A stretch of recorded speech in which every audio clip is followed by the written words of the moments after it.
पहला क्वेश्चन है प्रथम 5 विषम संख्याओं का माध्य निकालें। प्रथम 5 विषम संख्याओं का माध्य निकालना है। तो इसका माध्य बहुत ही आसान है क्वेश्चन। तो विषम संख्या, कितने विषम संख्या है? तो 5।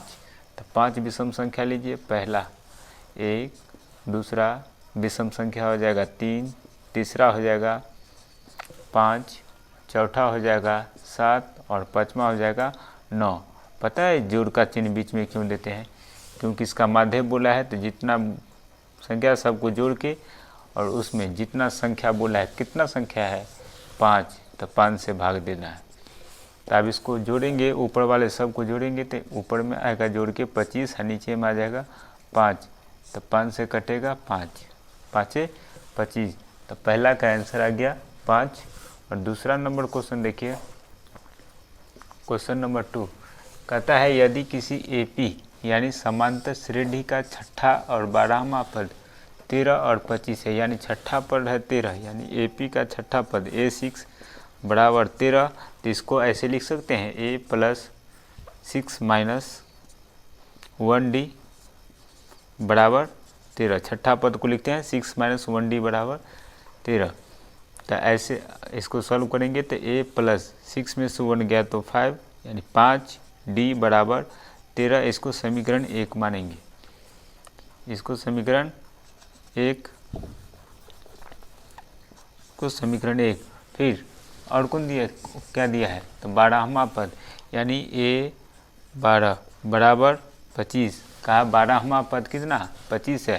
पहले छठा पद है तो पहले 13 आया, 12वां पद 25, तो 25 तो 12 है। तो इसमें क्या करेंगे, 12वां पद को कैसे लिखते हैं? A + 12 है तो 12 में से 1 घटा के और D से क्या कर देना है, गुना। अब बराबर में कितना है 25, तो 25। तो यह आएगा A + 12 में से गया तो 11 और D 11D बराबर 25। समीकरण 2 आया A + 11D बराबर 25, समीकरण 2। अब समीकरण 1 और 2 से समीकरण 1 और 2 को सॉल्व करेंगे, यानी घटाएंगे। तो समीकरण 1 क्या है? A + 5D बराबर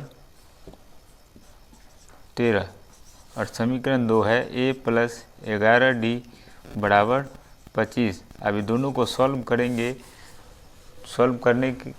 करेंगे तो ये दोनों को घटाएंगे। समीकरण 1 में से 2 को घटाएंगे। तो समीकरण घटाएंगे तो प्लस वाला माइनस चिन्ह बदल जाता है, तो प्लस माइनस और माइनस प्लस हो जाएगा। तो यहाँ प्लस है तो माइनस, यहाँ भी प्लस है तो माइनस, यहाँ भी प्लस है तो माइनस। ई से ई खत्म हो गया। तो प्लस माइनस, यहाँ देखिए यहाँ 5 को D है, यहाँ 11D है। ये 11D माइनस में है, 5D प्लस में है। ये दोनों घटेगा तो आ जाएगा -6D। ये दोनों घटेगा तो कितना हो जाएगा? 25 में से 13 जाएगा, यानी -25 है और प्लस 13। प्लस माइनस होता है माइनस, यानी प्लस माइनस यानी घटेगा तो 25 में से 13 गया तो 12। अब देखिए दोनों में बड़ा कौन है?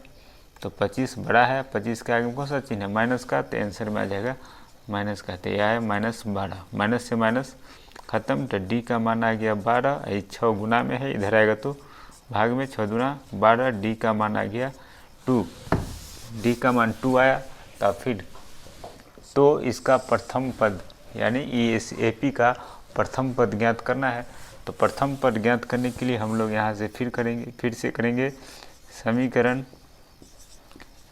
1 में D बराबर 2 रखने पर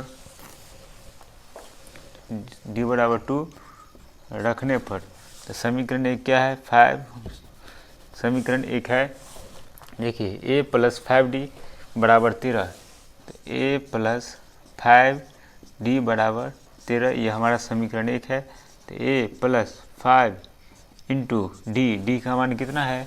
2। यहाँ रखना है D के जगह पर 2, तो 2 बराबर 13। तो A + 5 को 2 से गुना करेंगे तो 10 बराबर आ जाएगा 13। तो A का मान निकालना है तो 13 और 10 इधर प्लस में, उधर जाएगा तो माइनस में 10। तो A बराबर निकल के आ जाएगा 13 में से 10 गया तो 3। तो इसीलिए प्रथम पद, प्रथम पद को हम लोग लिखते हैं ए से, ये बराबर निकल के आ गया 3। यही हमारा आंसर हुआ है दूसरा क्वेश्चन का। अब चलिए तीसरा क्वेश्चन को देखते हैं। तीसरा क्वेश्चन कह रहा है दो समरूप त्रिभुजों के दो संगत भुजाएं का अनुपात। देखिए यहाँ बहुत आसान क्वेश्चन है, तीसरा नंबर, ऐसा पूछा जाता है बार बार। तीसरा नंबर क्वेश्चन है दो समरूप त्रिभुजों के दो संगत भुजाएं 3:5 के अनुपात में है। यानी दो समरूप त्रिभुज है और उनके संगत भुजा का अनुपात है 3:5। तो इसके क्षेत्रफलों का अनुपात पूछा है, यानी भुजाओं का अनुपात दिया गया है। तीसरा क्वेश्चन है भुजाओं का अनुपात। भुजाओं का अनुपात दिया गया है कितना, 3:5। तो पूछा है क्षेत्रफलों का अनुपात। तो क्षेत्रफलों का अनुपात, तो क्षेत्रफलों का अनुपात, अगर भुजा का अनुपात दे देगा, क्षेत्रफल का अनुपात पूछेगा, तो ये दोनों मतलब इसका वर्ग कर लेंगे। यानी 3 का वर्ग करेंगे, 3 का स्क्वायर करेंगे तो 9, और 5 का स्क्वायर करेंगे तो 25। ठीक, एक उल्टा भी पूछ सकता है। अगर क्षेत्रफल का अनुपात दे देता तो भुजा का पूछता तो रूट चढ़ा देते, और भुजा का दिया है, क्षेत्रफल का पूछा है तो स्क्वायर कर दिए दोनों तरफ। देखिए यहाँ भुजाओं का अनुपात दिया है 3:5, हमसे पूछा था क्षेत्रफलों का अनुपात, तो भुजा का स्क्वायर यानी 3 का स्क्वायर किए तो 9 अनुपात 5 है, तो 5 का स्क्वायर किए तो कितना 25। यही हमारा हो गया आंसर तीसरा का। चौथा नंबर क्वेश्चन देखिए। चौथा कहा है कार्तीय तल में स्थित किसी बिंदु यानी 3, के कोटि का मान होगा। 3, है क्वेश्चन है, 3, इसमें कोटि कौन है, इसमें कोटि कौन है। तो इसमें कोटि कौन है तो हम लोग जानते हैं, निर्देशांक ज्यामिति पढ़े थे तो इसमें देखे थे, पहले x का मान लिखा था फिर y का। तो पहला जो होता है x का जो मान होता है वो होता है भुज, x का जो मान होता है वो भुज, और y का जो मान होता है वो होता है कोटि। y का जो मान होता है उसको कोटि कहते हैं, और x का जो मान होता है उसको भुज कहते हैं। इससे भी क्वेश्चन पूछा जाता है। आज अभी यही क्वेश्चन में पूछा है कोटि बताइए, अगला क्वेश्चन हो सकता है तो पूछेगा भुज बताइए। तो हम लोग को दोनों बात याद रखना है, और यहाँ भी दोनों बात याद रखना है, दोनों फॉर्मूला यहाँ भी। तो यहाँ पूछा है हमसे कोटि बताइए, तो कोटि हमारा क्या हो जाएगा -4 इसका आंसर हो जाएगा। और 5वां नंबर क्वेश्चन है कॉसेक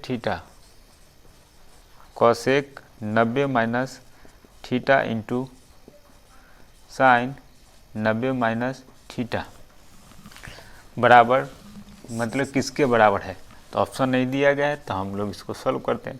तो कॉसेक 90 - बराबर क्या होता है, हम लोग जानते हैं कॉसेक 90 - बराबर होता है सेक थीटा, और इंटू साइन 90 - बराबर होता है कॉस थीटा।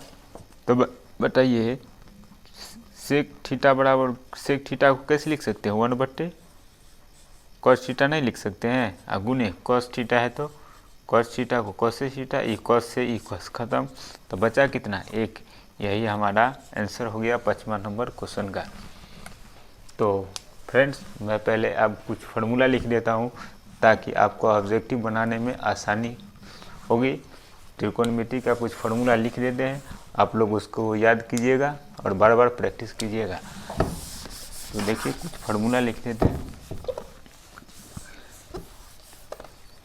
तो पहला साइन 90 - थीटा बराबर होता है कॉस थीटा। दूसरा कॉस 90 - थीटा बराबर होता है साइन थीटा। और तीसरा सेक 90 - थीटा बराबर होता है कॉसेक थीटा। और चौथा कॉसेक 90 - थीटा बराबर होता है सेक थीटा, और पाँचवा टेन 90 माइनस थीटा बराबर होता है कॉट थीटा, और छठा कॉट 90 माइनस थीटा बराबर होता है टेन थीटा। फ्रेंड्स, इसको आप हमेशा याद रखिए।